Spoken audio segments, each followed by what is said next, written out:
don't think it had any effect on the issue, which was that Michael Matthews got the stage victory, his second success in Tour de Suisse. Well, here's what we have on offer for you today. Stage 4 of 9 takes us from the beautiful medieval city of Bern, heading south and heading towards Romandie, towards the mountains. 2 mountain assaults along the way, and both of them significant. 14 kilometers up Col des Mosses, not particularly steep, but it is long and arduous, and it's going to drag it out of the legs through the Aigle, the UCI centre, and up to Villars-sur-Olon. 10 kilometers of a final climb. It's a summit finish for the first time in the 2017 Tour de Suisse. 4 category ascent to complete the day. Just who's going to survive an epic battle out on the roads of Romandie. Well, the scene over the medieval city, these sumptuously beautiful surroundings of the state capital of Bern. It's a UNESCO World Heritage Site since 1983. It's been around since the late 12th century as an incorporated city. So many beautiful sights and sounds on offer for the tourist. The riders raced through this Old Town section and up onto the hill above the town yesterday for what was an epic conclusion to stage 4.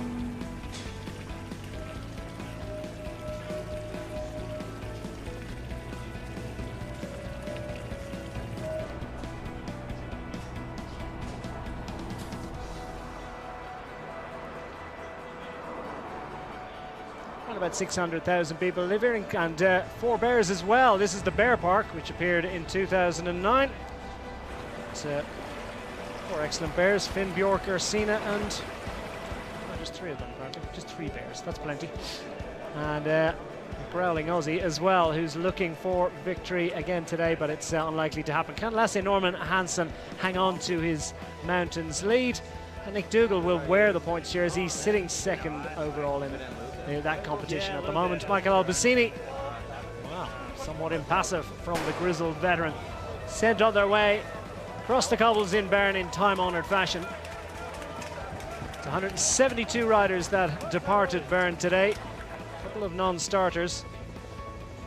Sebastian Reichenbach, disappointingly for the local fans from Française des Jeux, was sick overnight. Davide Martinelli, the young Italian rider from Quick-Step, is also a non-starter. Well, surveying the epic scenery, and the Alps looming in the background, and very much in the foreground of the riders' attention. It's the Bahrain squad to the fore in the early stages as they work their way through the rolling countryside towards those 2 mountain ascents that will be significant. I can tell you there's a break of 4 riders up the road. This is the main peloton behind. Riders already suffering in what's another very, very hot day in the saddle. It relented slightly yesterday, a little bit overcast for a while, but this is more like days 1 and 2. And it's the Bahrain Merida squad on the front, setting the agenda, trying to set a tempo that's going to soften up the legs of the other riders. They're trying to look after the interests, I would suspect, of Jon Izagirre, who showed well in the finale yesterday. Second overall in this race 12 months ago. This is Bahrain Merida on the front of the peloton, chasing down these 4 riders. Lars Bohm is there in the yellow and black of Team Lotto NL Jumbo. Larry Warbass is at the back of the group here, just moving up, number 186 for Aqua Blue Sport, and representing the interests of Lasse Norman Hansen in this group, because on the front there is Nick van der Leijken, who sits second in the mountains competition, and he'll have high hopes of lasting through at least one of the classified climbs on the route today. And the 4th member, Antoine Duchesne, also away with Nick van der Leijken on day 1 of, at least day 2, the first road stage. Antoine Duchesne from Direct Energy, the Canadian rider, rides to the front of the group. Duchesne and his 3 breakaway companions had amassed a gap of 7 minutes and 42 seconds, I think was the maximum advantage, and they've controlled that. Starting to come down now, and it needs to, down to the last 40 kilometres, but in that final 40 kilometres are the 2 classified ascents of the day. Cat 1 ascent followed by the final summit climb up to Villars-sur-Olon. Brian Smith is alongside once more, and he's been surveying the scene over the riders throughout the day, throughout the week, and looking forward, I feel, with some heightened level of anticipation to our first summit finish of the week. Yeah, heightened anticipation, but I don't think it's going to completely break up or decide the Tour de Suisse this stage anyway. We're on the second part of the Col de Moses. The Col de Moses is 14 kilometres in length, 3.7%, but it goes up in two stages. The first stage has steep parts of about 6, 7, possibly 8%, and then we kind of level for about 4 kilometres, and then we start to kick up towards the finish, where it averages around about 6% again. We're on the second part of this climb. In fact, the Tour de France came over the second part of this climb last year in the Tour de France stage 17 it was, in fact, and they categorised the second part of this climb as a third category climb. Today, because we take in the slightly longer climb and the kind of steeper parts at the bottom of the climb over the length of 14 kilometres, the Tour de Suisse have recognised this climb as a first category climb. So it's not a major test, but after we hit the top of this climb, there is 34.2 kilometres to go to the finish. 18 kilometres of that is down into Aigle, and then along towards Olon, where we hit the final climb, which is 10.4 kilometres in length. 10k to the finish to conclude, but a lot of racing before they get to that point, and Bahrain Merida setting a very, very tough tempo on the front. It's really significantly eating into the advantage of the four riders up front.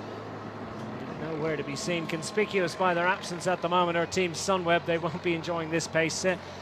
Obviously, we're not anticipating or expecting that Michael Matthews will hang on to his yellow jersey today, but handily placed, just 10 seconds back is his teammate Tom Dumoulin. Is it too much? We pick up Matthews now, the overall leader of this race, by 10 seconds after that wonderful sprint finish success yesterday. Any reason to suspect or anticipate or expect that Tom Dumoulin will survive? Well, I think, yeah, for sure he'll be there. Michael Matthews might not be too far away. It's all in the speed to climb this final climb. There won't be a problem in this climb. I think Bahrain Merida want this to be a little bit more difficult. We saw it in the stage 2 when Gilbert said, you know, it was nice, the breakaway had, you know, we thought we were in control. All of a sudden they started riding harder at the front, the breakaway started riding harder, and it turned out the last lap of stage 2 was very, very difficult. The same could be said about this. They could ride over this climb and then ride into the last climb. The last climb, 10.4 kilometres in length. It starts with 8.8% for the first 2 kilometres, so it's difficult to start with. Then it levels a little bit for a kilometre, 4.2, then 10.1 for a further kilometre and a half, levels a little bit, 7%, 7.9, 8.4, and then with just about 2 kilometres to go, it levels to 3.9, but the last part averages just under 7%, and then we come round the last corner at 300 metres to go, and it's a hard finish, but it really depends on how hard they race up it. These riders in the breakaway, Lars Bohm, the best placed of the overall in 1 minute and 16 seconds, strong rider. Ward Bass sitting in second place for Aqua Blue in the dark blue kit. He was 8th overall in the Tour of Norway in May and 13th in Yorkshire, so he's got some reasonable good form at this moment. Duchesne, who we've already seen at the frontier in the yellow bike, 16th in Dunkirk, again in May, stage 2 in the breakaway, strong rider. And Van der Leijke, he'll just be looking at these maximum points at the top of this climb, 7th, 9th in the fjords in May. So these riders have got some form. I think it was a case of who was going to come to the front and try and bring these riders back, because I believe that if it was a strong breakaway went away today, they would contest the finish. But Bahrain Merida have decided they want to try and take the stage 1, try and take the time bonuses, and try and put Jon Izagirre, who looked as if he was in reasonable good form yesterday when he followed Pozzovivo in the final climb. So Bahrain Merida want to make this as difficult as possible, this climb, although the parcours doesn't suggest it will be that difficult for a lot of the GC contenders. Well, there you have the leader of the mountains classification, Lasse Norman Hansen, twice in the breaks already this week. He's amassed a decent haul of points. 12 points is his advantage over Nick Van der Leijke. And he has to hope that Nick van der Leijken doesn't score top points at the top of this first categorized climb of the day. Looks like Lars Boom is starting to feel the pressure a little bit. We've just over 4 kilometers to the top of Col de Mos.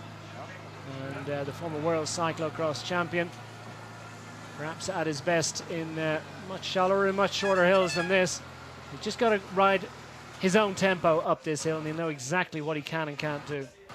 Well, he's a strong rider, but the tempo's up at the peloton, and these guys know that they have to try push on a little bit. And Lars Boom, you know, a little shake of the heads. 2012, he won the Eneco Tour. He won a stage of the Vuelta and the Tour de France. 2007, a long time ago, he's under 23 time trial world champion. So he's a strong enough rider and was the best place in the general classification. But this gap is coming down. These riders want to crest the top of this first category climb with as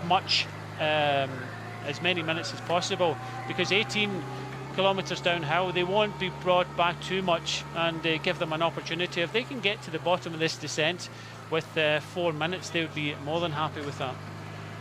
So it's Larry Warbasse that is doing the real damage here. Duchesne is just bent over the bars trying to maintain the pace, and Nick van der Leijken doesn't look like he likes it much at the moment, does he? The man from Rompot, third of the three here. Larry Warbasse has 2 agendas here, doesn't he? He's obviously going to try and see can he hang on out front throughout the day and maybe contend for a stage victory. He's already been third on a stage of a Tour de Suisse 3 years ago from a breakaway, so he knows what it is to perform well in the mountains in the Tour de Suisse, and Larry Warbasse is a strong pair of legs. His second ambition here as well is to make it as difficult as possible for Nick van der Leijken when they get to the top of the hill, to prevent van der Leijken from taking those 12 points. That would mean he would move level on points with Lasse Norman Hansen, and probably take over the lead of the mountains classification at the end of the day. So 2 considerable reasons for Larry Warbasse to be pushing on as he is right now.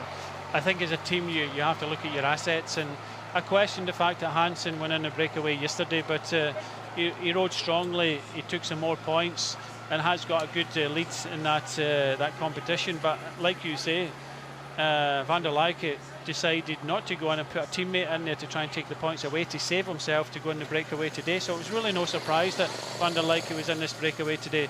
And all he has to do is get maximum points on this first category climb, and hope that he could probably finish in the top 5.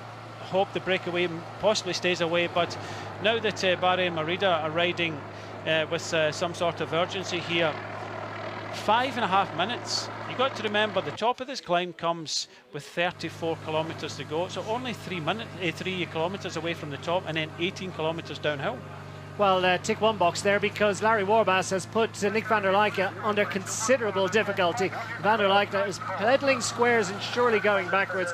The 25-year-old Dutchman, his first year as a pro-continental rider, and he's looking around for salvation. It's not going to come. He's got to try and get back and get some momentum into those pedals. And I'll tell you what, these climbs are punishing, they're unrelenting, and they do not forgive. So any lack of power, any lack of energy, and you'll soon be caught out. Warbasse looks across. That's not a smile, it's something of a grimace, but he's very much in control of his effort at the moment.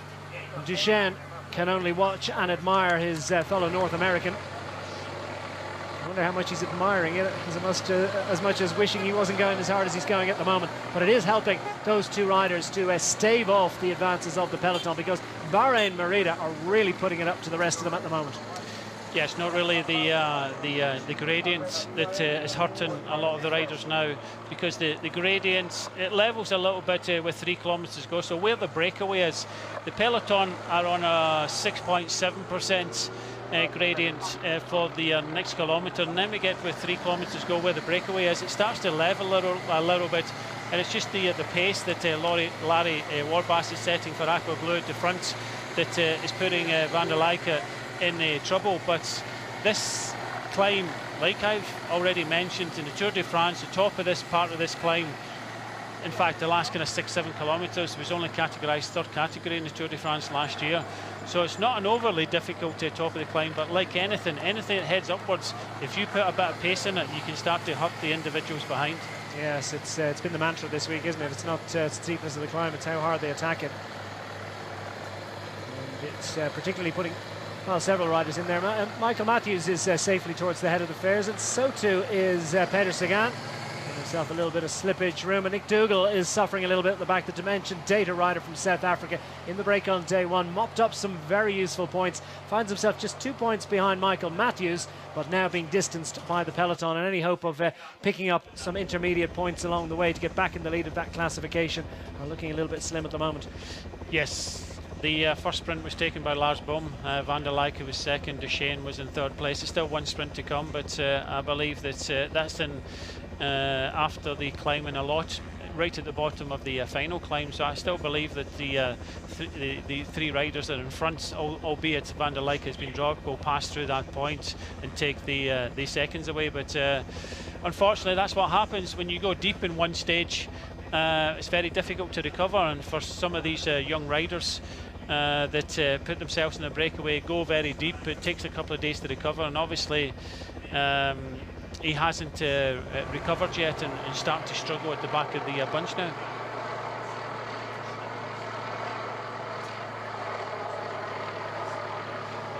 It's stage 4 of the Tour de Suisse 2017, and it is the Bahrain Merida squad setting an unloved tempo on the front at the moment, as Gasparotto absolutely charging along and looking after his main man, Jon Izagirre. Izagirre safely in the group and enjoying the effort that has been put in by his teammates, because this is putting the other riders under pressure. Stage 4 Tour de Suisse 2017. There are 4 riders clear of the field at the moment. 2 out front, being chased now by a couple of riders on their own who've been distanced by their erstwhile breakaway companions. It's Larry Warbasse that is doing the damage for the Aqua Blue squad. At the head of affairs, he's got Antoine Duchesne from Direct Energy for company. Nick van der Leijken has just recently been distanced. The Team Rompot rider hoping for mountains points at the top of this first of 2 categorised ascents on this stage 4. On Col des Mosses. There are a lot of riders suffering. Well, great effort by Nick van der Leijken. The Team Rompot rider in orange has managed to make his way back up to the other 2. As the gradient eased, it just came back to him a little bit.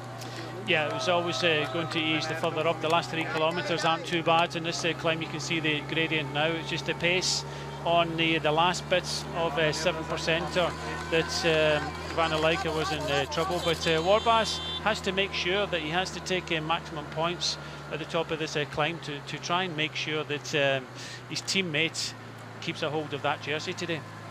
Well, we're very close to the top of this climb. It comes in, according to our road book, within the next 400 metres. So Duchesne goes to the front, and Warbasse have that long turn, which really made Duchesne suffer and certainly made Van der Leijken suffer.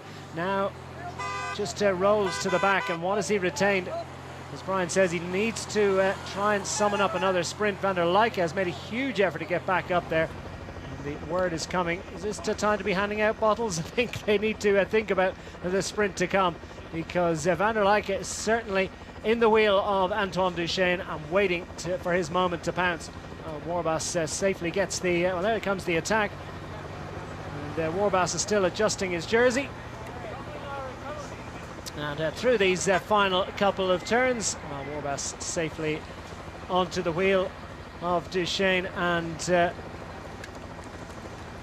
not really considering the points at the top. So this is Van der Leijken, uncontested, I believe, who's just taken those points ahead of Duchesne. And a bit of a surprise to see Larry Warbasse not in a position there to contest those points. So we'll wait for full confirmation, but I think that could well have put Nick van der Leijken into a very strong position in the mountains classification. There's your first mountain climb completed by the 3 breakaway riders. Behind them on the road is Lars Boom, somewhere in between these 3 and well, about a minute down now at the moment, in between these 3 and the bunch behind. Bunch led by Bahrain Merida. Well, just to confirm the points at the start of today, Lasse Norman Hansen had 33 points, Nick van der Leijke had 20 points. So the fact that he took 12 points at the top means that Hansen still holds that by 1 point. So it's going to be very difficult for these 3 riders to stay away to the finishing line. But if van der Leijke does manage to hang on there, then for 3rd place on the final stage there is 10 points. So he keeps it by virtue of 1 point at this moment in time. So by the narrowest of margins, and Nick van der Leijke though is closed up to within a point of Lasse Norman Hansen. Lasse Norman Hansen has to hope that 20 points maximum, 20 points for the first rider over the line at the GPM at the conclusion of today's stage. So Lasse Norman Hansen needs to finish the stage and he'll hang on to that Mountains jersey for at least 1 more day. Look at the way the bunch is stretched thin. What a solid job this is by the Bahrain Merida squad. Team Sunweb lining up behind them. They've got the yellow jersey of Michael Matthews just trailing along in their wake. And then the other squad starting to assemble and starting to gather as they try and get organised in the arrowhead further back. Behind that little arrowhead, it all stretches thin again, and there are a lot of riders suffering. Miguel Angel Lopez at the back of the bunch a little while ago, the Astana rider, the reigning champion, comes into this race with virtually no UCI racing at all this year after a string of injuries. He suffered through the Vuelta a España last year with a couple of crashes, eventually retired. It crashed, at least had another injury in winter training. It's only just come back to racing, so the young talent from Colombia might be finding this a little bit difficult. His first mountain challenge of Tour de Suisse, his first mountain challenge of his racing season. And there he is indeed, just towards the back of the bunch, still in it at the moment. How not much longer will he last? His teammate Oscar Gatto behind him, number 5, and number 1 is just a few riders in front on the left-hand side in that sky blue jersey of Astana. Sondre Holstenger having a little look around there. The AG Tour Le Monde Allemand, we'd expect it to be to the fore of the first 2 road stages on Sunday and Monday, but being distanced on the final hills on both occasions, so Sondre Holstenger hasn't really brought his A game to Tour de Suisse. It's a useful week of World Tour racing to hopefully add to his good form. Mentioned the non-starters today. Sebastian Reichenbach, a non-starter, so to Davide Martinelli. And also we've heard that out on the road, Reinhard Janse van Rensburg for Team Dimension Data has been forced to retire. And indeed, a bit of a blow to the Cannondale Drapac pro cycling team, because Lawson Craddock has also been forced to call a halt to his Tour de Suisse. So attacks from Katusha. What is the agenda here? Is this Restrepo going to take some climbing points? Is this the beginning of an assault for the climbing classification? We'll watch to see whether Jonathan Restrepo is interested in getting in the break on days to come, or perhaps there's another agenda here. I think probably the latter, another agenda. It'd be quite easy just to nip off in the last 200 metres. You get 250 metres to go to the top now, but I think he's just trying to create something.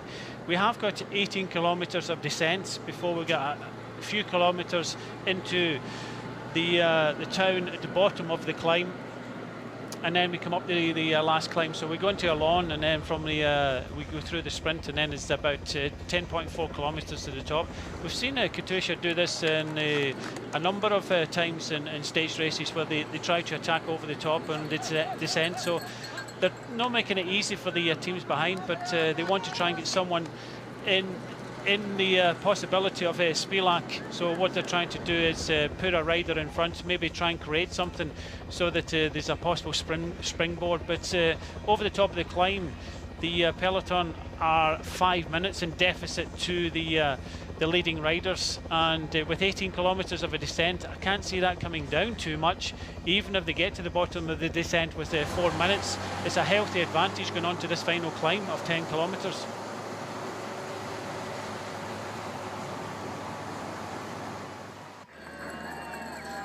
Well, look at that, getting on for 100 kilometres an hour for the riders, inside 30 kilometres remaining on this, the fourth stage of Tour de Suisse, with Nick van der Leijken racing hard to stay with his two breakaway companions. Duchesne setting a hectic tempo in this descent, and this is the interloper in between, albeit briefly, Lars Boom in the yellow jersey, as Peter Sagan, the world champion, goes back for a bit of nosebag. Picks up a musette from the Bora Hansgrohe team car, and he will collect some food and distribute that around his pockets. Got to take it when you can. Just heading into the descent now is the perfect opportunity. Yeah, that's the trouble sometimes, is you do it just over the top of the climb, because as soon as you're on the descent and you're doing, like these riders were doing, 93 kilometres an hour, very difficult to go back to the car and get bottles.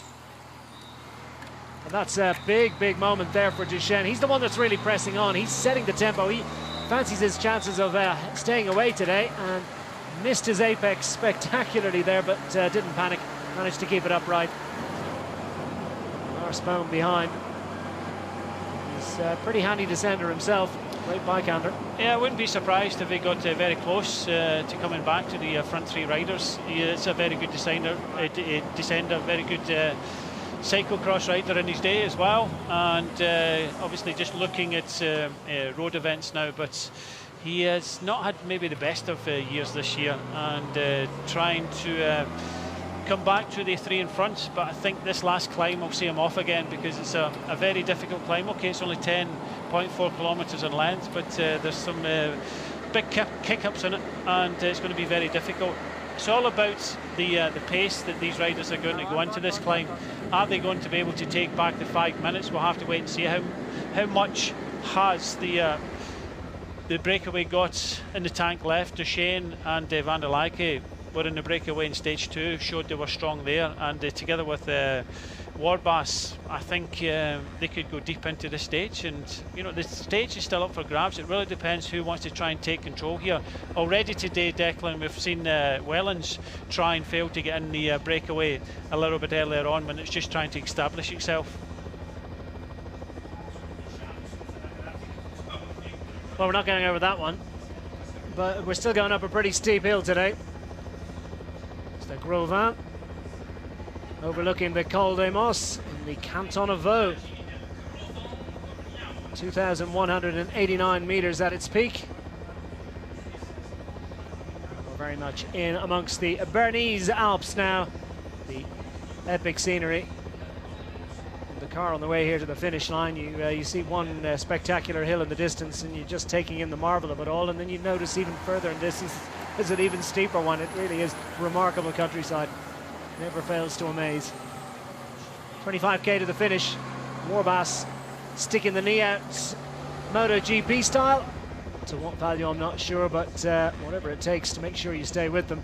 And that didn't quite work out for Restrepo. He's been retained now by the bunch, so that speculative attack by the Colombian rider for Team Katusha comes to naught, and it remains 4 riders clear of the field, inside 25 kilometres to go.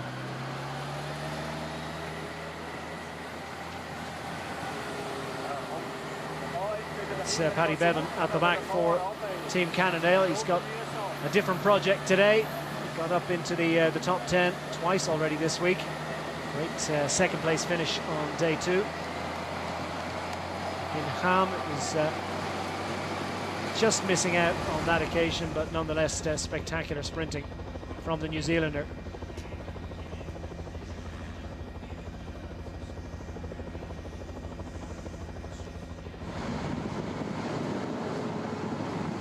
So Crouchlow over the bars on the front of the bunch. Hasn't been shown to be particularly, like Vichot, particularly technical, albeit that tough right-hander that almost caught Duchesne out. Will the bunch manage it?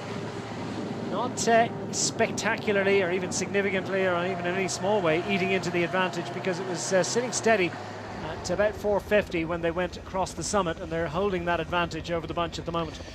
Yeah, it's no surprise to be coming down a descent of this. The breakaway in the bunch will come down pretty much roughly about the same speed. It's very difficult to bring back the breakaway in a descent like this, but they'll come to the bottom with, you know, well over 4 minutes, and go into this final climb with I would say about 4 minutes advantage, and you know, that gives them an opportunity.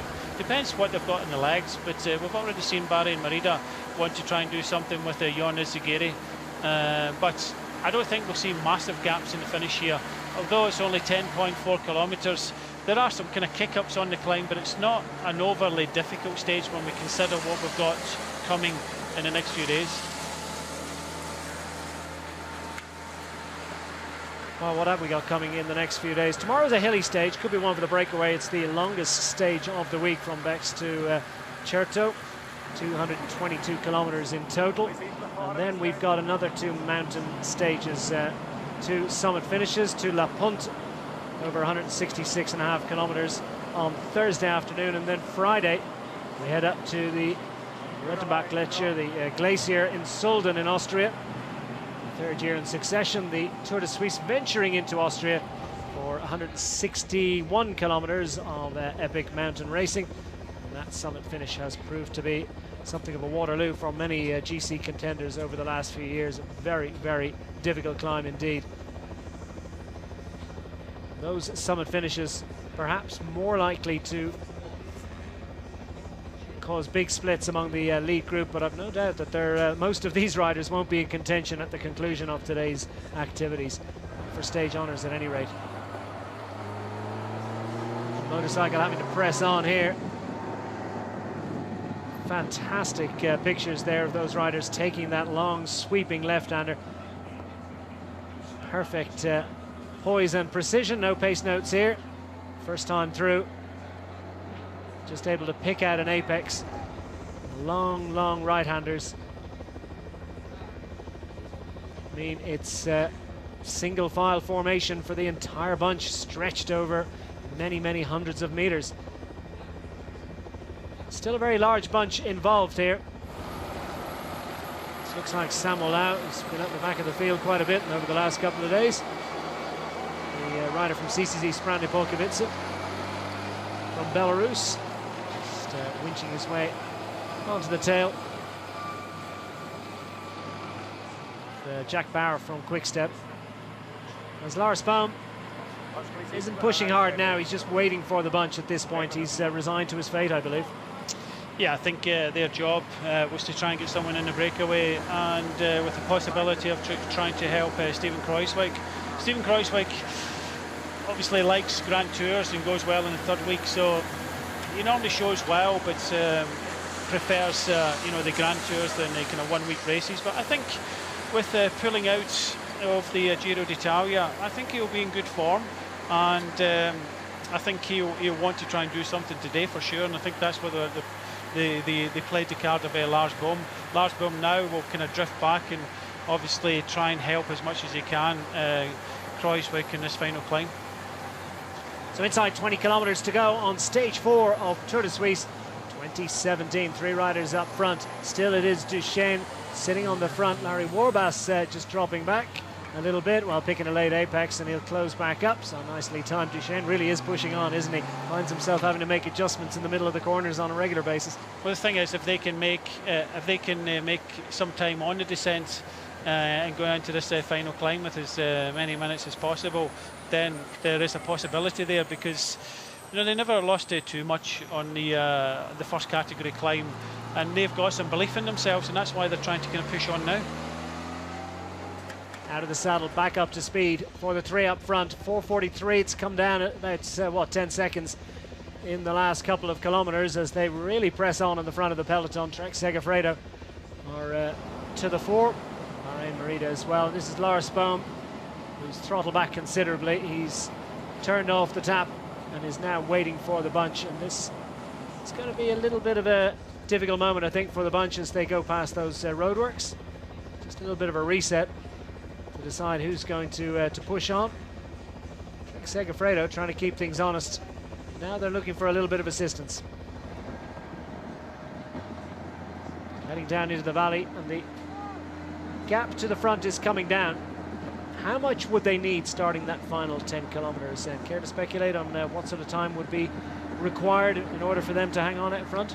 Depends who takes it up from the bottom. It's the same as we say all the time. If you know, who is going to take it up? The GC contenders just going to set tempo on the climb and try and kind of race the final bit to gain 10, 20, 30 seconds. You know, the thing is, it's not been an overly difficult stage for a lot of them. Still a lot of hard stages still to come. So I would think that if they hit this final climb with maybe 5 minutes advantage, then they are in with a shout. But then again, if Barry and Merida, they've already played a card today, they've come to the front to set a hard tempo. If they ride from the bottom and ride full gas and make it as difficult as possible, then they can be brought back. I still think it's pretty much in the balance at this moment, and I think these three riders believe, the way they're descending now and taking some risks, these three riders believe it's possible that they could stay away for today's stage win.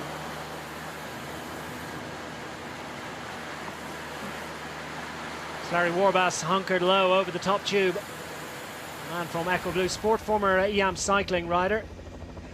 And much indeed of the infrastructure of this new Echo Blue Sport squad was acquired from the EAM cycling squad, the Swiss team which disbanded, World Tour team. Larry Warbasse able to pick up a contract with the newly constituted Pro Continental outfit. Registered in Ireland, Warbasse from Dearborn, Michigan. He's just gone to the front of that group, and his measured style through the corners would make things a little bit slightly less hectic. Coming down into the final 10 miles now, Duchesne back in the front. As they come to the summit, I should say the foot of the hill. Whoa, and a bit of another moment there for Duchesne, who just gets the shout to go right. And I think if he hadn't heard it, he wouldn't have gone. The other is breakaway companions just giving him the nod. Been a long day in the saddle, and those riders, they've been hot and bothered for the last 3 days. They'll be feeling it a bit now.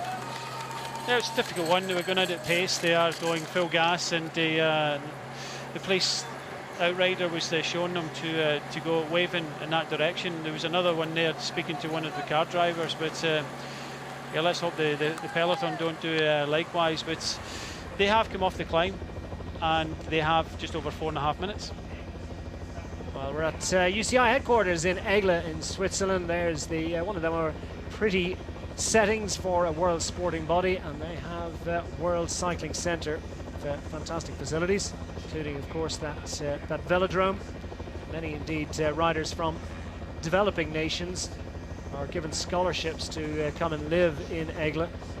Great BMX setup as well. And the BMX riders out doing a bit of training. I wonder will they have time to scoot across and watch Tour de Suisse flashing past very shortly.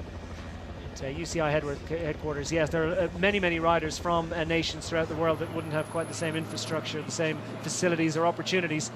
They come and live and work in Aigle. And they are trained for a career in professional cycling. So the bunch behind, 4:37 now. They're not hanging around, are they? No, I don't think they can. And as they said, Gregory Rast is on the front for Trek Segafredo, and they'll realise that, you know, they're experienced enough that they want to keep the tempo up. They want to make it hard. It's very difficult if you're too far down the back in this peloton, because it does stretch out. Once we get on the flat on this descent, they'll have to ride full gas to the bottom of this climb and race up the final climb if they want to try and bring these three riders back.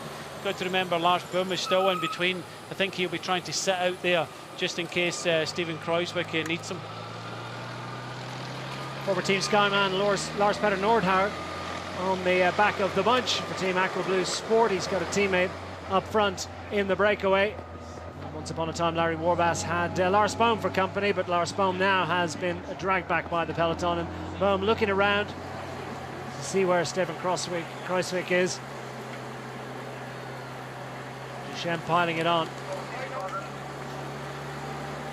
And total commitment now from these three riders. No holding anything back. Got to get into this climb with the maximum advantage possible. Just see if they can possibly survive up the treacherously cruel slopes up to Villars-sur-Olon. Look at the way, that's a beautiful shot, isn't it, of the peloton snaking its way down into these hairpins towards the foot of the climb. And they'll continue to gain with the advantage of the gradient. Peloton bunching up, and One or two riders taking an opportunity to dive bomb on the inside to that other surface.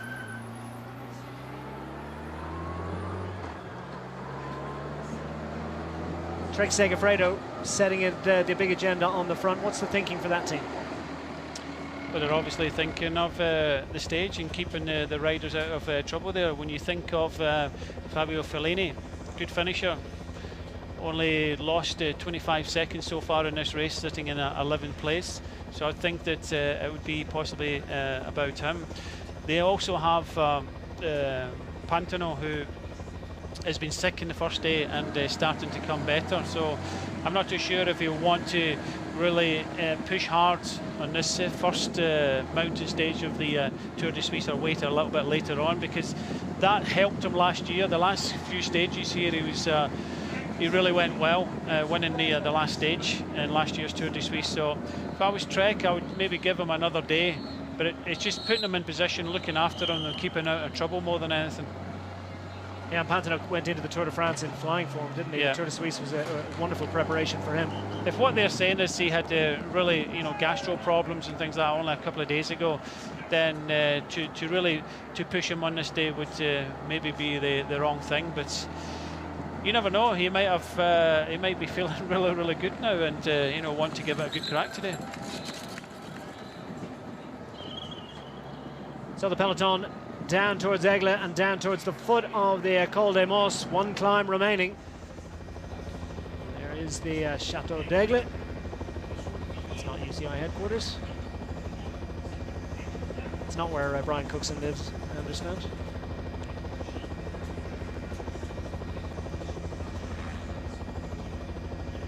So inside 12 kilometers remaining, 4.5 minutes the advantage for those three riders up front now from the initial four-man breakaway.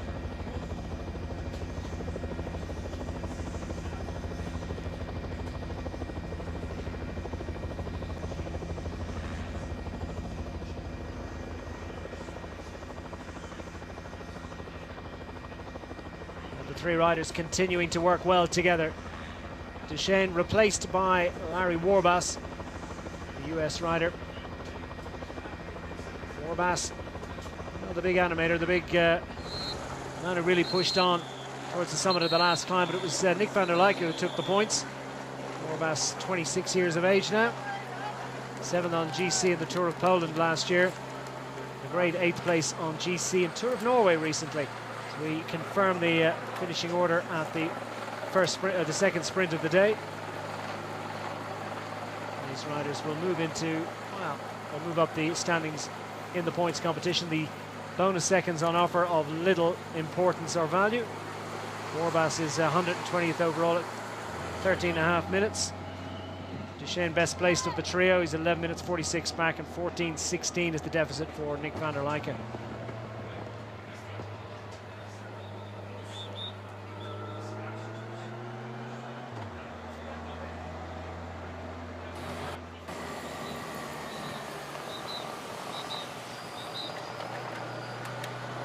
Still Nordhaug on the back of the peloton, former winner, of course, of Tour de Yorkshire, former Team Sky man. Found a berth at the Aqua Blue Sports Squad, and he's a great acquisition. Great experience at the very highest level.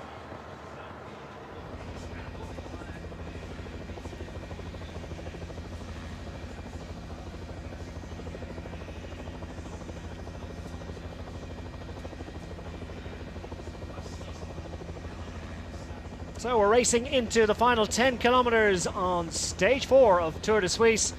Peloton masses around at the bottom of the hill. Now they try and get reorganized after that long descent, 18 kilometers of descending. As the Française de Jeux squad now try to take control at the front of the peloton. And, could they possibly be looking out for? Perhaps Morabito might fancy his chances? Yeah, I think so. Morabito, Christian Oud-Eiking is up there as well. So now that they lost Reichenbach at the start due to sickness, they'll be looking at options for some of the other riders, but still got over 4 minutes to the 3 riders in front. They've already started the climb, or just started the climb, and this climb starts pretty dramatically, 8.8, then it levels, and that's for the first 2 kilometres, 4.2 for the next kilometre. Then the steepest part comes between 3 and 4 kilometres into the climb. So Christian Eiking sitting at the back of the picking out Morabito, number 64. No surprise, the local man is a local hero. Best Swiss rider competition, of course, currently led by Stefan Kung. Actually, Michael Albacini, indeed it is. Albacini in the red jersey of leader of the Best Swiss rider competition by a scant 6 seconds from Stefan Kung. Morabito at 9 seconds. So red jersey on offer at the conclusion of today, and of course potential for a home stage victory. Down to 4:11, and that will continue to shrink as the riders up front are into the lower slopes of this finishing climb, and it's particularly difficult at this point. We're looking at an average of 7.42% for the final 10 kilometres. That's a maximum as well of I made it 10.6%. They're saying 7.9%. Either way, it's getting up towards 8%. Yeah, we've been talking to the people about the graphics. I don't think they have got the... There's no consensus, that's for sure. No, I think they're just throwing some stuff up there. But yeah, these are the hairpins at the bottom. We are on, for the first couple of kilometres, it's 8.8%. This is in fact the Col de la Croix. We go pretty much just over halfway up the Col de la Croix, where we finish here at Villers-sur-Olon, and the climb is 10.4, although they said 10.2, they're 10.4 in length. But fortunately for these riders, we don't go all the way to the top to the Col de la Croix, but this is a hard enough climb, averaging between 7 and 8% the whole way.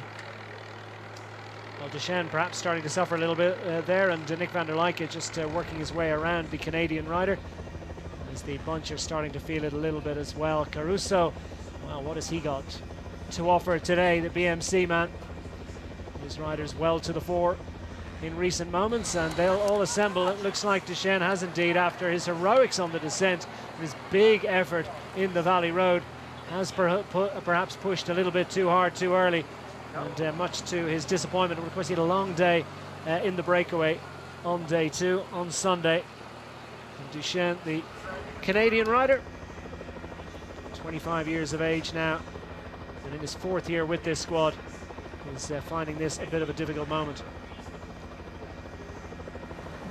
So it's Warbasse and Nick van der Leijke that press on at the front, and Warbasse looks full of fight, doesn't he? Very strong rider. A string of strong results over the years. As I say, 3rd place from the breakaway on a stage of Tour de Suisse back in 2014.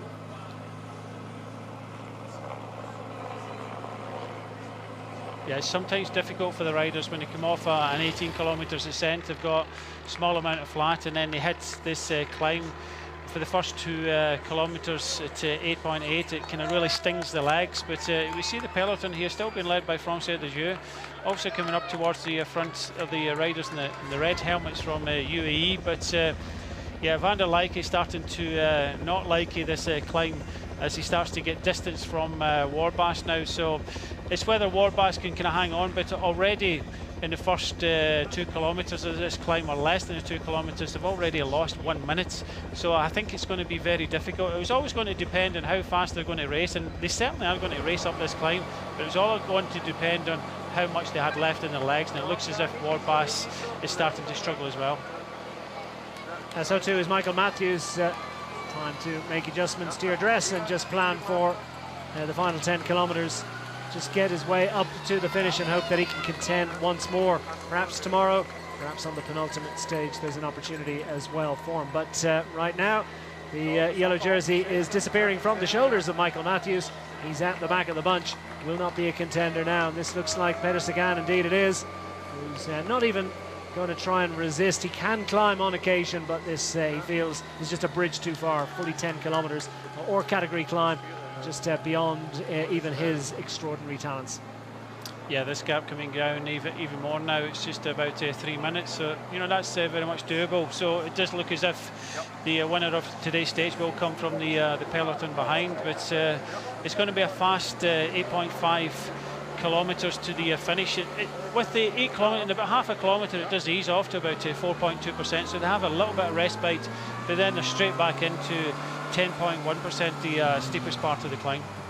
Well, no doubt who's the strongest rider of the breakaway group today, certainly in terms of climbing, and that's Larry Warbasse, who's climbing very easily indeed. He's got nice suppleness and a high cadence and seems to be in control of things at the moment, albeit there's quite a grimace on his face. Just how long can he hang on clear of the bunch? Antoine Duchesne and Nick van der Leijken will do well to hold them off. Is there any chance, I wonder, for Larry Warbasse? Doesn't look too good at the moment. Doesn't look too good either for Michael Albacini, the best Swiss rider. Could well be handing over that jersey to Steve Morabito at the end of today. So it looks as if he's been tailed off by the bunch. Albacini is out of contention. Greg Van Avermaet on the distinctive bike as well. Just picks up a bottle. You know, it looks like Betancourt just sitting second in line here. What has he got on offer today? Yeah, that's the big question. He showed some good form. In the Hammer Series, where he won the, I know it's a team event, but he won the climbing event. So it looked as if he's on some decent form. Rui Costa, 3 times winner of this race, also up towards the 4 as well. Yeah, the UAE Team Emirates squad assembling towards the front and then presenting Rui Costa into 3rd position at the moment. So Rui Costa loves this race. Great opportunity for a World Tour stage victory, stage race victory. Edo Hollenstein, of course, being picked up by the cameras. And indeed Martin Elmiger.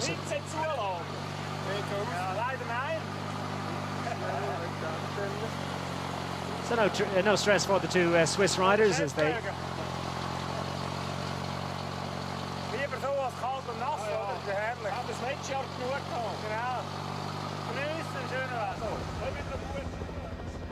well, I haven't got a full translation of that, but suffice to say, I think they're happy enough just to ride up it at their own tempo. They'll ride on tomorrow. Elmiger, great performance in the time trial on day 1, top 10 performance in the prologue. Didn't quite manage to get to wear the best Swiss riders jersey, but he'll race on through the week. Kruijswijk looking behind. We saw the yellow jersey of the Team Lotto NL Jumbo rider. Watching out to see what he can manage today. Just needs to move up in the group a little bit because it's considerably condensed now. Can't be much more than 40 riders of even that left in this group. Maybe it is a little bit more, but it's coming down pretty quickly. Down to 2:37, just over 2.5 minutes the advantage. That's probably half a minute gained in the last half kilometre, so massive gain by the peloton. Surely Larry Warbasse won't be able to hang on. Rui Costa has teammates in there. There's at least one. I'm just looking to see at the front here we've got Christian Oudeiking of France de Jeu, but I look a little bit further behind, I can't see anybody else from France de Jeu, so it's not unless they're feeling really good and sitting well down the group, but Rui Costa up there with Conti from UAE, Sebastian Henao also up there for Team Sky. Yeah, so we'll watch with interest to see as Mikael Nieva making it in for Team Sky as well. Larry Warbasse alone in his suffering, 15 seconds ahead of Nick van der Leijken now. That gap will be going out to the Team Rompop man, but coming down to the main bunch behind. Still pedaling steady. He's got a high cadence, which is always a good sign. It's quite possibly a smaller gear that he's riding than the riders in the bunch behind.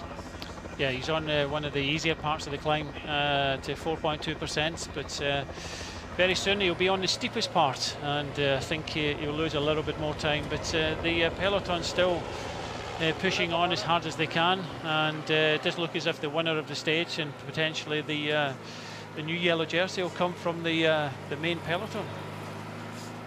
Nick van der Leijken out of the saddle briefly and then back in. It's just too difficult, isn't it? This is the 4th time that Tour de Suisse has had Villars as a stage finish.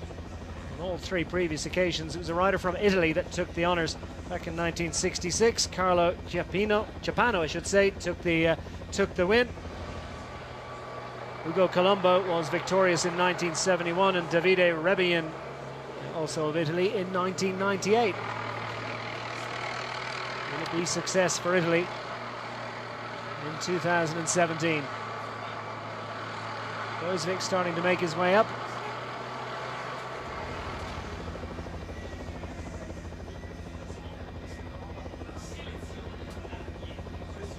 Inside 7 kilometers remaining.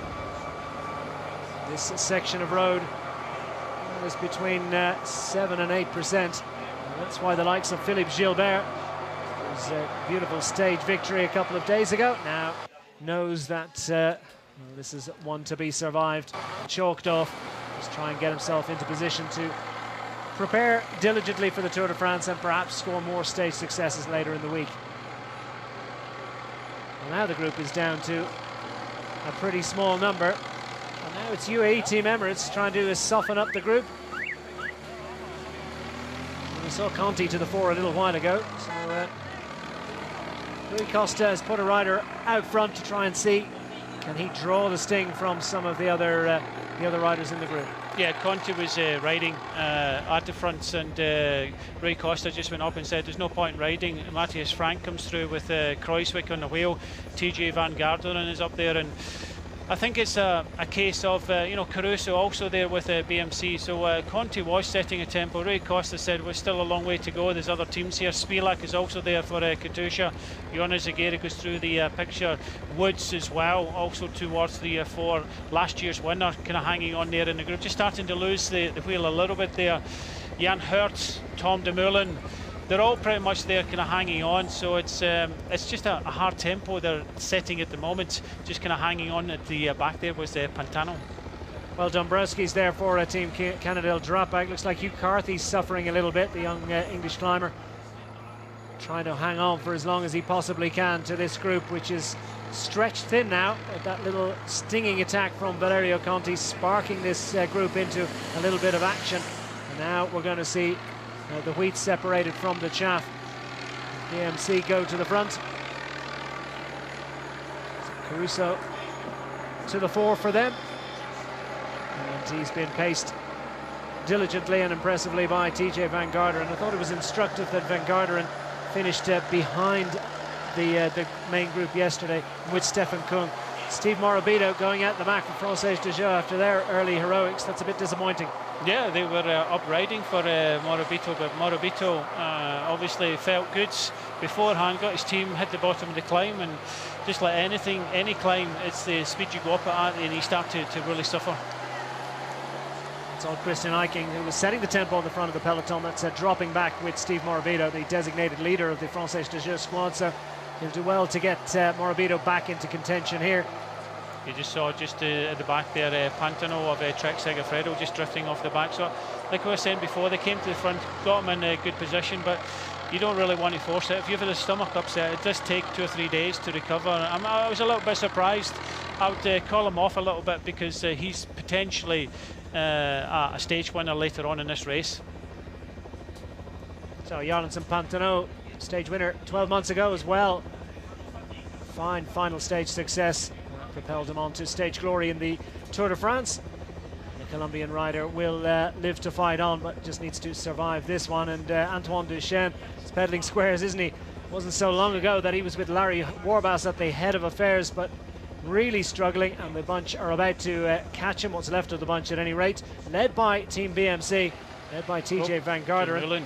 That's a bit of a surprise. Tom Dumoulin, well, Tour de Suisse perhaps a bridge too far, sitting second overall, and was perhaps in contention or in position to take over the yellow jersey, but hasn't got what it takes, and it's no surprise really. Tom Dumoulin really suffering here, and after what he went through to win that wonderful Giro d'Italia, well, Tom Dumoulin, I suppose, is entitled to one off day or a couple. Yes, the other things that he was involved in afterwards for publicity and you know, the functions he had to go to, and sometimes it kind of tires you out. He's still got the D, so he's not lost all that fitness from the Giro d'Italia. I think it's maybe a little bit mental as well, but definitely looks a bit tired there. And just the pace that they're going up this climb, TJ Van Garderen is setting a blistering pace now. Still, Warbasse holding on to just over 2 minutes with 5.5 kilometres to go, but it doesn't ease at all. It's going to be very difficult for Warbasse to hold on to this lead. So Warbasse is still pedaling a high cadence and hanging on to just over 2 minutes of an advantage, but there's 5.5 kilometres, more than half of this climb has yet to be ridden, and riders are going backwards at a rate of knots. Michael Woods now finds himself in difficulty, and the attacks are coming. Well, it was nicely set up by Team BMC. It's putting a lot of riders into difficulty. Looks like Betancourt is starting to suffer a little bit. And it's Caruso goes for a BMC. Pozzovivo's Kruijswijk is there in yellow for Lotto NL Jumbo. Spilak is coming across for Katusha. Just at the back, the fifth rider is Matthias Frank, the hero here in this Tour de Suisse. So 5 riders trying to go away, and an attack over the top from Steven Kruijswijk. Well, Matthias Frank makes it 2 riders from AG Tour Le Mondial to the 4. Kruijswijk looks behind himself as much as he looks ahead, wants to see exactly what the composition of this group is. The rider in yellow and black just rolls to the back, and Caruso continues to press on. His fellow countryman Domenico Pozzovivo sitting in second position, and riders starting to suffer now. Peo Bilbao at the back of this group, and it looks like indeed it's Rui Costa who's been distanced. So too Jon Izagirre, time trial here on the penultimate day 12 months ago, has another time trial opportunity. Well placed after the first few days of racing action, but Jon Izagirre is in trouble. Yeah, sometimes the first main climb, or the first main climbing day of a stage race like that causes problems for many riders, and it wasn't overly difficult the climb to Col de Moss beforehand, so we come down that long descent, and a lot of these riders are suffering, and it looks like we've got a group of about 8 or 9 riders just in front. Rui Costa goes to the front just to try and set a tempo, and he's not going to give this one up yet. Meanwhile, Kruijswijk wants to go for one. Spilak is alive to the danger. The Team Lotto NL Jumbo rider chased down by Team Katusha and former winner Simon Spilak. Yeah, Kruijswijk really going for it for Lotto NL Jumbo. Went into the Giro d'Italia with a fractured rib and had to pull out in the last week, but he's shown no signs of weakness. Simon Spilak in the red just behind for Katusha. Caruso's in there with the red-black helmet on for BMC. 2 riders in there for AG2R are Matthias Frank and Pozzovivo. And it looks like Marc Soler is in there for Movistar. So the damage is considerable, and riders scrambling to get back in as the gradient eases ever so slightly. Pozzovivo goes for one on the right-hand side of the road. AG Tour Le Mondial have the numbers. Inside 5 kilometres to go to the completion of stage 4 of Tour de Suisse, and it is indeed Domenico Pozzovivo. Well, he looked in flying form yesterday, attacked in the finale of what was a race of a very different characteristic, but he's clearly come out of the Giro d'Italia in fine form and spoiling for more fighting. Yeah, next 2 kilometres, 7.9 and 8.4, so very difficult at this stage with it split into pieces. Last year's winner starting to struggle a little bit as well, doesn't have the same form, but then again he doesn't have the racing days of many of the other riders. But Pozzovivo could be saving the day and winning for the 4th time here in Villers-sur-Olon for Italy. Well, it's still a pretty good effort by Miguel Angel Lopez, considering how little racing he's done this year. He's not too far off the back of this group, and Matthias Frank it is for AG Tour Le Mondial. The Austrian rider just sitting at the back of this group. Soler in front of him for Team Movistar. Nick van der Leijken, after his breakaway heroics, is going to be mopped up by the breakaway group. Pozzovivo leading the charge. What sort of an advantage has he got on the rest?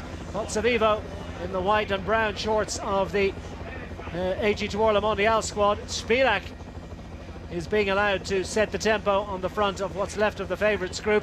Miguel Angel Lopez hasn't given this one up yet either, has he? It looks like Eno for the Team Sky squad just behind Spilak. And Rui Costa pushing hard behind to try and limit his losses, and this group is cracking up considerably. They're down to groups of 1, 2, no more than 4 riders together on the hill. Pello Bilbao, the Spaniard with the Astana squad, is resisting for as long as he possibly can. Conrad for the Bora Hansgrohe squad. Is it Nieve that for Team Sky, we believe, who could well be the interloper, who's not too far behind the 4 riders that are chasing this man. And this is Domenico Pozzovivo. He's the 2nd rider in the race. Still Larry Warbasse from the early break perseveres out front. His advantage now just a little bit over 1 minute and 10 seconds. It's Domenico Pozzovivo that is chasing him down, and he's settling into that rhythm, and it's going to be a difficult job to close it down. He's gone from a long way out. Yeah, and I think he has to. I think he wants to try and win the stage, and we're starting to attack each other, but he only has about 50 metres with Steven Kruijswijk and Spilak doing turn for turn at the front. Caruso for BMC kind of hanging on a little bit. Marc Soler there for Movistar. But I don't think this is a ploy to try and help Matthias Frank, because I think Matthias Frank is kind of hanging on to the group just behind. Well, Frank, the Swiss rider, will he be in any position to attack should Domenico Pozzovivo be caught? Well, at the moment, that looks less than likely, but Spilak continuing to press on. And this is a brave effort by Simon Spilak, winner of this race 2 years ago. The Slovakian rider is always brings his top game to Tour de Suisse, indeed to Swiss races in general. Soler looks as if he's suffering a little bit. Matthias Frank has now moved ahead of both Soler and Stefan Kruijswijk. Kruijswijk for Team Lotto in a Jumbo in the yellow colours. And we have Matthias Frank and Caruso pedaling a much bigger gear. Yeah, I think he's hanging a little bit. Spilak just moved over, tried to get him through, and he said no. There's a lot of riders hanging in. I think Spilak and Kruijswijk are the 2 strongest riders in this group behind, and Spilak will want to accelerate the whole time. We want to try and get rid of the others. It looks as if he's on a fairly good day. 1:15 to the sole rider in front, Warbasse, but it does look as if Spilak coming slowly back to Pozzovivo now. It depends if they keep this going, but with 1 minute 16 seconds, 3 kilometres to go, it's still possible, depending on how hard they ride. But I think Warbasse is hanging on with skin in his teeth now. Well, if anything, his advantage has increased ever so slightly, as perhaps Domenico Pozzovivo with a slightly shallower gradient realises that those riders are coming back up to him. Simon Spilak did pretty much all that work, didn't he? The rider for the Katusha squad then slots in. Caruso goes onto the wheel of Domenico Pozzovivo, and Larry Warbasse continues to endure. Another few seconds shaved off his advantage. Inside 3 kilometres to go. Is there any way that the American could hang on for a famous victory? And what a famous victory indeed it would be for Team Aqua Blue Sport. He has surely put himself into a position for a very strong finish. Can it be the best finish of all? He's going to maximum focus, total concentration now. As Spilak goes on the attack and realises that he has a lot of those riders into trouble and into great difficulty. And as you had spotted, Brian, it's Kruijswijk that is probably the best of the riders among that group and is comfortably onto the wheel of Spilak. Yeah, these are the 2 strongest riders in the break. Unfortunately for Pozzovivo, he's already put out a lot of energy, but could possibly try and come across. Caruso's coming, but Soler and Frank kind of hanging on the back there. But they have to keep up these accelerations. If they start messing around there, then the favour goes to Warbasse. He just has to concentrate. He's not far in front. He just has to keep on concentrating, keep on pedalling at his tempo, and just think of trying to stay away and take a famous win here in the Tour de Suisse for Aqua Bleu. But these riders have got him in their sights and they want to bring him back, but he's still slightly out of sight just round the corner at the moment. Well, 18 to 20 kilometres an hour up a hill of this this gradient is impressive stuff. Take nothing away from them, these guys are absolutely flying. And Domenico Pozzovivo attacking earlier on, chased down, and then having to force his way back into this group after the attack from Simon Spilak. Now finds himself on the front, perhaps feeling like his ears are burning a little bit, and I think there's going to be another attack very shortly. Where's it going to come from? Kruijswijk seemed very comfortable as he went back onto the wheel of Simon Spilak on the last attack.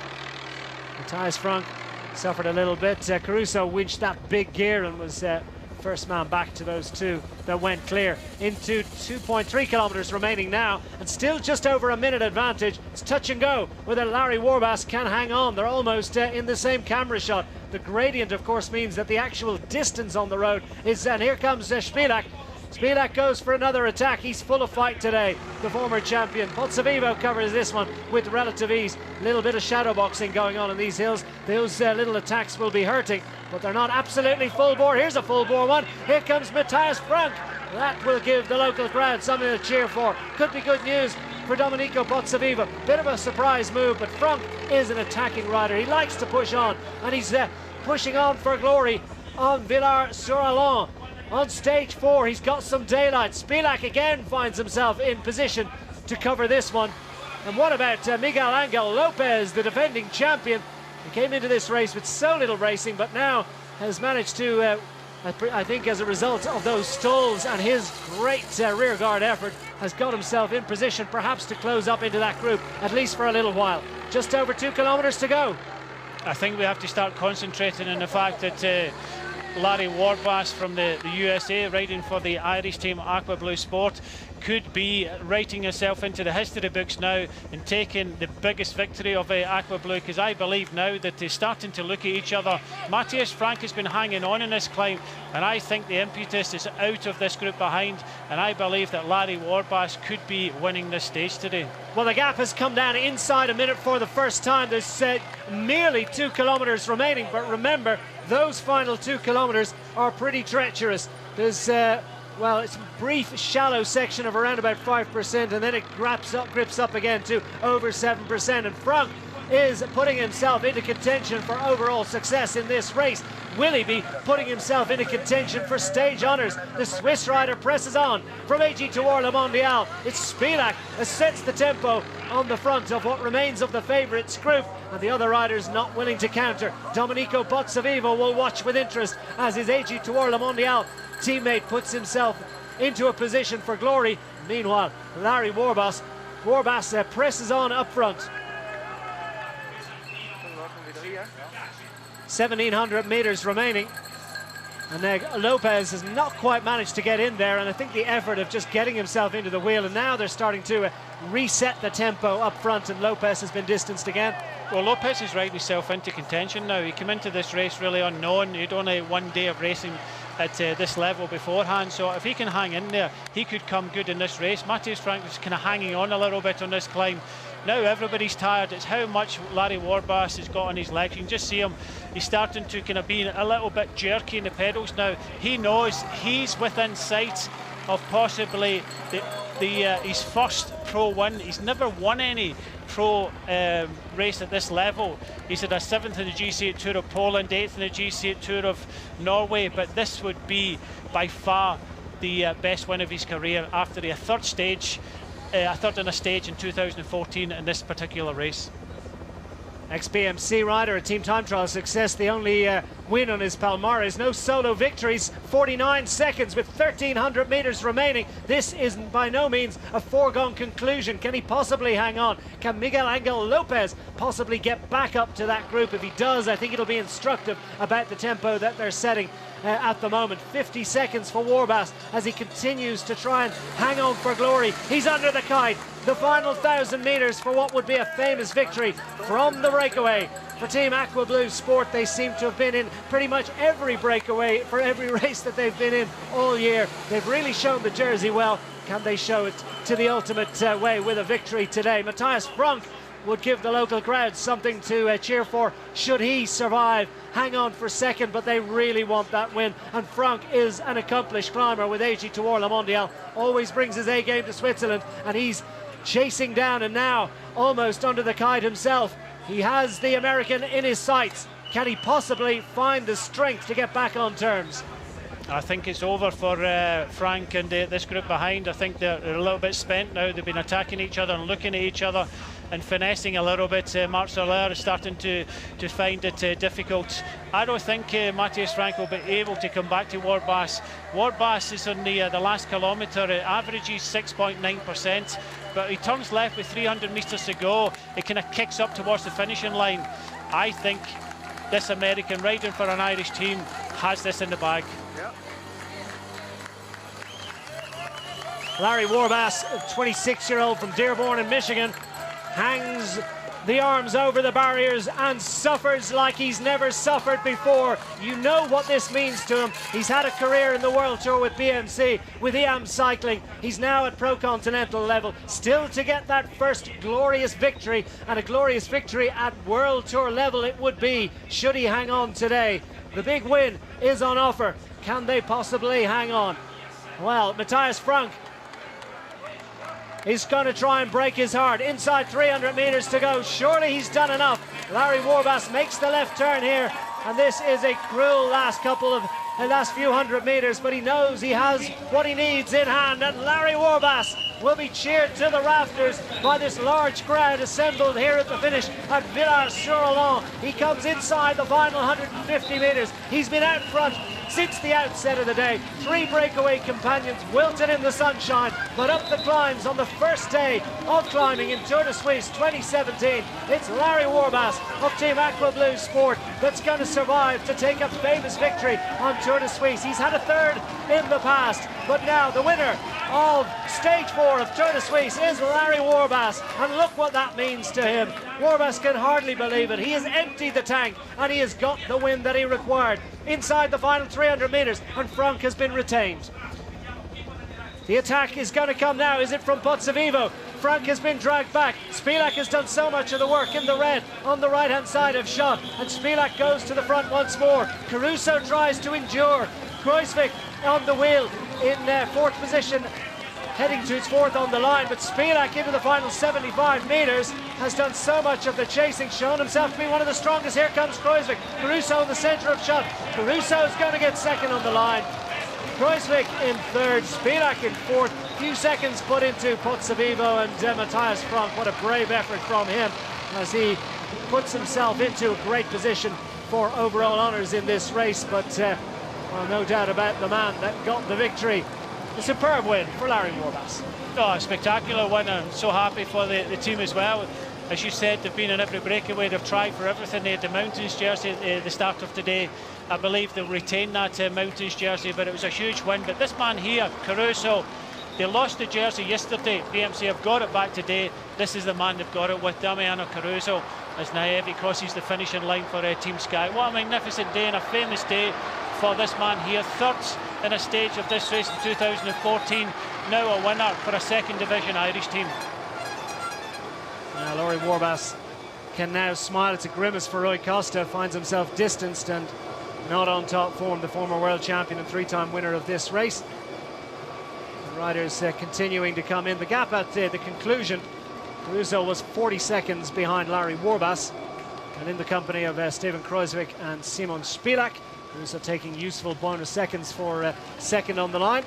Pozzovivo 4 seconds further back from the riders from what you might call the favourites group. Now Warbasse has to learn the victory protocol. Well, it was setting itself up for an Italian victory here. 3 Italians have won in the history when we finished here, but this is the first American win. This is his first pro win of his career. He's been with many teams in the past, including BMC. We started with BMC 2 years with IAM, and he gets to drop down a division, rides for an Irish team full of heart and racing, and they get their just rewards today. He can barely believe it. He's just hanging the crash out, and I wonder how many times he's practiced that victory salute out training. Finally, he gets to use it for real. Finally, sweet relief for Larry Warbasse.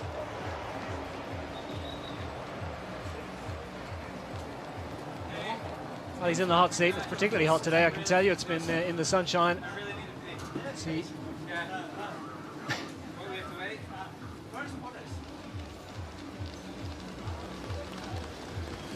Riders continuing to stream in after what's been a punishing day in the saddle, over 150 kilometers.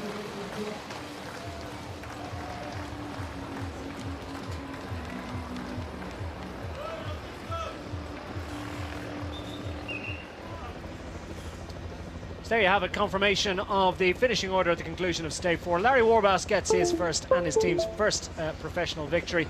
Damiano Caruso up for second place ahead of Kruijswijk, Simon Spilak in that group as well. Pozzovivo loses a few seconds in the final sprint. Tess Frank, brave effort, has to make do with sixth and leading Swiss rider Marc Soler. Miguel Angel Lopez also well to the fore.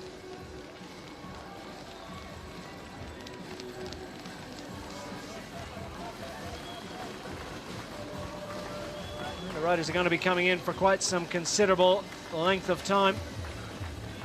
And we'll be waiting quite a while for Michael Matthews, the erstwhile yellow jersey holder. There's going to be a movement there. Damiano Caruso has raced himself into yellow for Team BMC.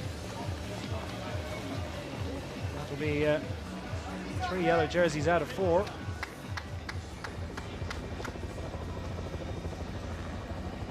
Here's the final sprint amongst the favourites, with Spilak launching from 150 metres to go. Well, that's one thing on a flat road, but on a rising climb to the finish, it's a long, long way to stay out front. Caruso timed his final move to perfection. Kruijswijk couldn't quite get there, but still bagged himself for some very useful bonus seconds. And that's been quite instructive, I think, about the riders that are in good form heading into our other 2 mountain climbs to come. We've got a time trial to conclude this event next Sunday. The group of favourites now has been established. Yeah, but the race is far from over. We've still got some big mountains to climb. This was just the first of many climbs in this year's Tour de Suisse. BMC losing the jersey yesterday, but getting it back today with Caruso. They're going to back Caruso. TJ Van Garderen rode for him on this climb to try and take that jersey, and he was able to do that courtesy of the bonus seconds at the finish. Well, there you have it, the provisional overall classification, with Damiano Caruso 15 seconds clear of Steven Kruijswijk, with Domenico Pozzovivo sitting 3rd overall. Simon Spilak, great work from him as well, level with Pozzovivo, and Marc Soler has moved up into a nice 5th place position for Team Movistar in Spain.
So I believe we've caught up with Larry Warbasse. Famous win from Southend, Aqua Blue Sport. Lawrence Warbasse, it was the greatest victory in your career, and it was a very crazy raid. How was it for you? Yeah, the first victory in my career, so it's amazing, you know. I love this race. I love the Tour de Suisse. I love Switzerland. I was on EM cycling the last 2 years, and I mean, it's one of the most beautiful countries, and I have so many great memories here. Today, I felt like it was my home race. I've never had so many people cheering for me. The people driving the VIP cars on the side of the road, everyone was yelling my name, and I'm really happy. When did you think the first time that you can win? As soon as I got in the breakaway. I told everyone yesterday, I worked really hard the whole season, and I'm sorry. Sorry. I always give 110%, and I'm just so happy that it finally paid off. Thank you very much. Congrats. Well, that's what it means. Thank you. Thank you. It's great. Just great. And that is a genuine expression of joy through tears by Larry Warbasse. All those years of toil and suffering, much of it in the service of others. And Larry Warbasse finally gets the win.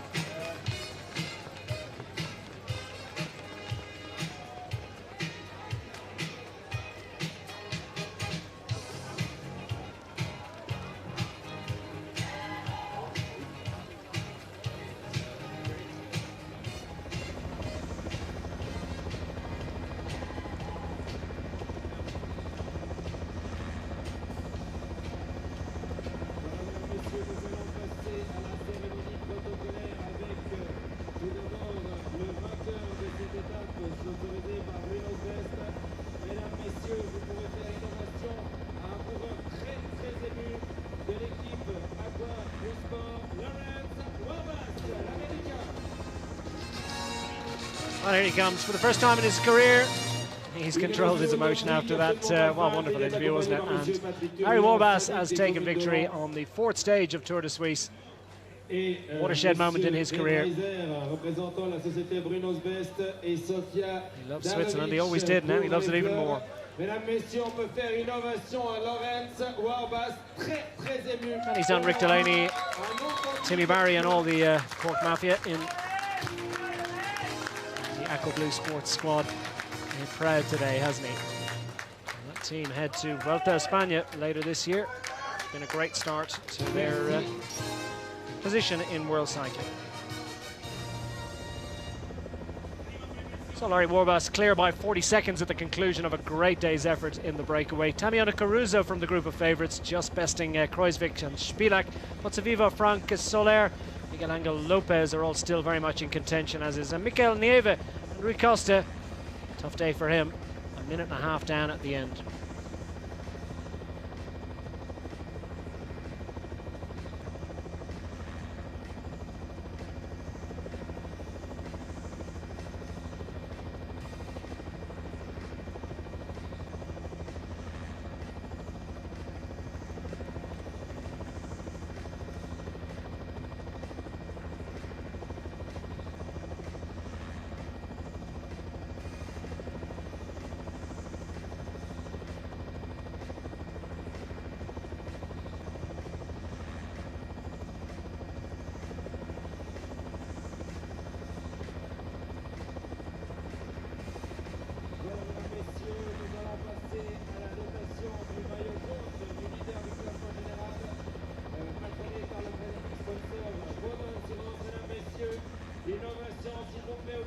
So we wait the appearance of the new Maillot Jaune, the new leader on overall classification in Tour de Suisse 2017. It's Damiana Caruso, the 29-year-old Italian with Team BMC, who's moved into a lead. 15 seconds his advantage. Now he gets to don the famous yellow jersey. 8th overall in Giro d'Italia back in 2015. He is a fine stage racer.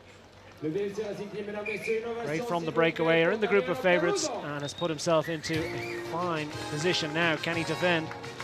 Tomorrow's stage should be within the compass of his squad to control, but a couple of tough mountain summits after that.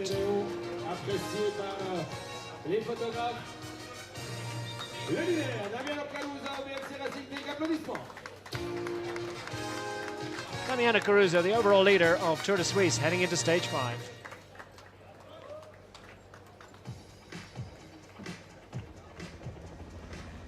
And there's confirmation of the standings. 15 seconds Caruso's advantage over Stefan Kruijswijk. Domenico Pozzovivo at 24 seconds, along with Simon Spilak. Marc Soler, Matthias Frank are also handily placed within half a minute. Mikel Nieve has a little more to do, as indeed has Rui Costa. 8th overall now after a 10th place finish today. Valerio Conti, good finish from him as well. The UAE Team Emirates rider Miguel Angel Lopez, 10th on general classification on his defence of his 2016 title.